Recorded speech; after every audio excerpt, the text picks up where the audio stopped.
গত রোববার রাজধানীর হোটেল ইন্টারকন্টিনেন্টালে অনুষ্ঠিত হলো জাতীয় সেমিনার, বিষয় বিচার বিভাগের স্বাধীনতা ও দক্ষতা। এই সেমিনারে প্রধান অতিথি হিসেবে উপস্থিত ছিলেন প্রধান উপদেষ্টা অধ্যাপক ডক্টর মোহাম্মদ ইউনূস।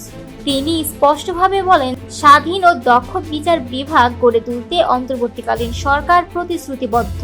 তার মতে, জুলাই বিপ্লব আমাদের সামনে একটি নতুন সভ্যতা গড়ে তোলার দ্বার খুলে দিয়েছে। এই পরিবর্তনের সুযোগ যেন নষ্ট না হয়, এমনই আহ্বান জানিয়েছেন তিনি বিচার বিভাগের সংশ্লিষ্ট সবার প্রতি। অনুষ্ঠানে সভাপতিত্ব করেন মাননীয় প্রধান বিচারপতি ডক্টর সৈয়দ রেফাত আহমেদ।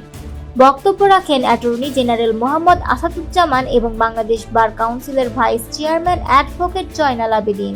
তারা সবাই বিচার বিভাগের দক্ষতা বৃদ্ধির প্রয়োজনীয়তা ও স্বাধীনতার গুরুত্বের কথা তুলে ধরেন। প্রধান উপদেষ্টা আরও বলেন, স্বাধীন বিচার বিভাগ না থাকলে ন্যায় বিচার নিশ্চিত করা যায় না। তিনি বিশ্বাস করেন, সমাজে সুশাসন প্রতিষ্ঠা করতে হলে বিচার বিভাগকে আধুনিক, দক্ষ ও সর্বোপরি নিরপেক্ষ হতে হবে।